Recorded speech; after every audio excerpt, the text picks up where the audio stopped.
पर कुछ झंडा उंडा आपको दिखाई दे रहा है? सारे लोग देखे, झंडा दिखाई दे रहा है?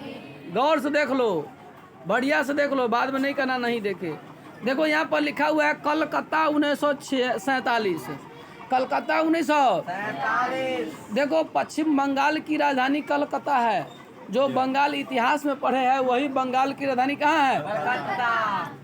वहाँ पर 1947 में दंगा हुआ। पता है जब देश आज़ाद हुआ तो सारे नेता देश के जश्न मना रहे थे और गांधी जी दंगा को शांत करने के लिए कहाँ गए थे? कलकत्ता गए हुए थे। गांधी जी जश्न मनाने में शामिल नहीं थे, गांधी जी दंगा को शामिल करने में गए हुए थे। जरा देखो ऐसे लोग जो देश आज़ाद हुआ अपना दम पर आज़ाद करवा दिया और लोगों को सपोर्ट लेकर के, लेकिन फिर भी वो जश्न में शामिल नहीं हुए। मतलब समझ लो। कहता है दंगा प्रभावित क्षेत्रों में शांति स्थापित करने के लिए हिंदू और मुस्लिम समुदाय के लोग, यहाँ पर हिंदू और मुस्लिम समुदाय के लोग भारत और पाकिस्तान का झंडा फहराते हुए, देख लो झंडा बउआ रे, एगो झंडा तिरंगा वाला है, एगो झंडा चांद वाला है कि नहीं है? चांद वाला झंडा भारत की पाकिस्तानी, तिरंगा वाला झंडा हिंदुस्तानी। तो ये दंगा हुआ। भारत और पाकिस्तान का झंडा फहराते हुए शहर में गश्त कर रहे ट्रकों पर चढ़े इन लोगों का यह चित्र विभाजन, खुशी और त्रासदी दोनों को एक साथ बयान करती है। यहाँ पर भारत का जो विभाजन हुआ ना वो त्रासदी था। त्रासदी क्या था? हजारों लाखों लोग मारे गए। एगो फिल्म आया था गदर, हालांकि आई पॉलिटी में बहुत फिल्म का चर्चा, हर चैप्टर में एगो दूगो फिल्म का चर्चा है, हर चैप्टर में एगो दूगो फिल्म का चर्चा किया गया है। सब फिल्म घरे बैठ करके देखती है, जैया जैया चैप्टर चलेगा जाइएगा 3 घंटा बैठ करके देखिएगा। हाँ फिल्म देखिए पूरा समझ में आ जाएगा, क्योंकि इसी पर वो फिल्म बनवे किया हुआ है। चलो हम लोग इस पहला चैप्टर में क्या देखने वाले सो सुनो ध्यान से। इसमें देखेंगे आज़ाद हिंदुस्तान की शुरुआती कुछ साल चुनौतियों से भरे थे। देखो जब लड़का जन्म लेता है ना तो ओकरा बड़ी दिक्कत होता है। जन्म जब लड़का लेता है तो बड़ी दिक्कत होता है, चलने में, गुरुकुने में, ससरने में, सब चीज़ मेंटेन करने में। मतलब गरीब आदमी को गरीबी से निकलने में थोड़ा सा क्या होता है? दिक्कत होता है। भारत आज़ाद हुआ उस समय इतना गरीब था, खोखला बना दिया था अंग्रेजों ने, बड़ा दिक्कत था भारत को। वही लिखा हुआ है चुनौती। चुनौती का मतलब दिक्कत, समस्या, सामना से होता है। सबसे बड़ी चुनौती राष्ट्रीय एकता और अखंडता की थी। सबसे ज़्यादा चुनौती तो राष्ट्रीय एकता और अखंडता की थी, क्योंकि उस समय भारत जो था ना एक नहीं था। उस समय हमारा भारत और पाकिस्तान दोनों मिलाकर 565 छोटे छोटे रियासतों में बटा हुआ था। भारत और पाकिस्तान दोनों मिलाकर के 565 छोटे छोटे रियासतों में बटा था, जिसमें से भारत में सिर्फ 552, भारत में सिर्फ 552। पाकिस्तान में क्या गो? 13 गो। पाकिस्तान में क्या गो? बाकी 552 छोटी छोटी रियासत कहाँ था? मतलब भारत एक नहीं था।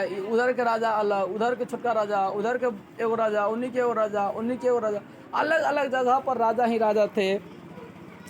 आज़ाद हिंदुस्तान राजनीति के इतिहास की चर्चा की शुरुआत हम इन्हीं चुनौतियों का जिक्र से करेंगे। इस अध्याय में हम यह देखेंगे कि कैसे 1947 के बाद के पहले दशक में राष्ट्र निर्माण की चुनौती से सफलतापूर्वक निपटा गया। कैसे जब देश आज़ाद हुआ 1947 में तो पहले एक दशक यानी 10 साल, 47 से 57, 47 से कैसे 10 साल में आदमी ने कितना मेहनत किया कि पूरे भारत को अखंड भारत बनाने के लिए, एक भारत बनाने के लिए कितना मेहनत किया। आगे देखेंगे आज़ादी मिली लेकिन देश का बंटवारा भी हुआ। मतलब खुशी तो मिली लेकिन खुशी के साथ गम, खुशी के साथ गम। आज़ाद देश हुआ, बड़ी खुशी हुआ कि हम बरसों से गुलाम थे और हमें क्या मिली? आज़ादी। लेकिन आज़ादी में हमें एक क्या दे दिया गया? गम। आज़ादी के बाद ही हम अलग हो गए। क्या हो गए? अलग हो गए। बंटवारे के कारण बड़े पैमाने पर हिंसा हुई।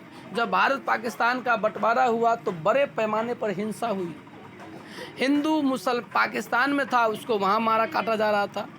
पाकिस्तान भारत में मुसलमान था, उनके साथ गलत हो रहा था। अब यहाँ के लोग बोरिया बिस्तर बांध के वहाँ जा रहे थे, वहाँ के लोग यहाँ आ रहे थे, लेकिन बहुत अच्छे अच्छे लोग भारत से पाकिस्तान गया ही नहीं।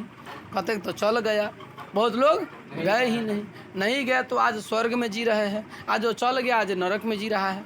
आज पाकिस्तान में जो भी मुसलमान है ना, सबका ज़िंदगी नरक का ज़िंदगी है। कैसा ज़िंदगी है? नरक का ज़िंदगी, कोई सुख चैन से नहीं। क्योंकि आज वहाँ के खुद प्रधानमंत्री को फांसी की सज़ा सुनाया गया। जरा सोच ले, जिस देश के प्रधानमंत्री को फांसी की सज़ा सुनाया जाएगा, जनता को क्या सुनाया जाएगा? जरा सोच, वहाँ के प्रधानमंत्री 3 को बियाह कर ले, चौथा के चक्कर में लागल है। जरा सोच, जो जनता प्रधानमंत्री जेकर एहन बकलोलवा होकर जनता के सब कैसा होगा। देखता है भारत के प्रधानमंत्री एगो था, ओकरो छोड़ दिया जनता के चक्कर में अपना घर परिवार सब छोड़ दिया। प्रधानमंत्री हो तो वैसा दुनिया आकर के चरणों को छूता है। कहता है लोग विस्थापित हुए। विस्थापित का मतलब एक जगह से दूसरे जगह आए और गए। इस घटना से धर्मनिरपेक्ष भारत की धारणा पर ही आँच आने लगी थी। भारत धर्मनिरपेक्ष राज्य है। भारत क्या है? धर्मनिरपेक्ष। धर्मनिरपेक्ष राज्य का मतलब यह होता है हम किसी भी धर्म को पालन करें, कोई बोलने वाला नहीं है। हम हिंदू है मुसलमान बन सकते हैं, हम मुसलमान है सिख बन सकते हैं, हम सिख है यहूदी बन सकते हैं, हम यहूदी है पारसी बन सकते हैं, हम पारसी है क्रिश्चियन बन सकते हैं, हम क्रिश्चियन है हिंदू बनेंगे, हम हिंदू है क्रिश्चियन बनेंगे। कोई भी धर्म के लोग रहे, कोई दिक्कत नहीं। औरों देश में ऐसा नहीं है। औरों देश खाली मुसलमाने देश है, वही में हिंदू का कोई वैल्यू नहीं है। खाली मुसलमान देश में खाली मुसलमान है, दूसरा जाति के लोग नहीं।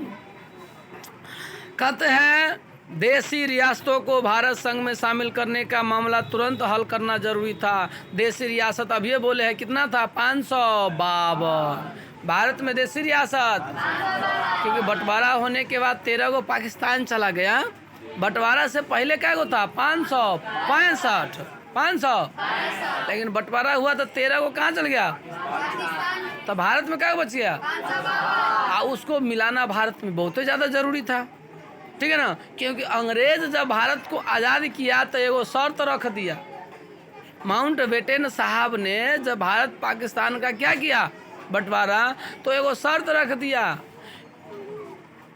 शर्त रख देबो, हमहू रख देबो शर्त। गलत बोल रहे हैं। ये हमारा आई है देखाने, ये देखो सर ये केना उहा के लड़का सुतैया आ सुतैया ना, टोक दैए तो हंसू लगैए, नींदो टूट जाइए। ये देखा रही है, हमारा ये तरसा रही है कि अहूँ ना करूँ ना। अच्छा किस, एक मिनट, अहूँ में सब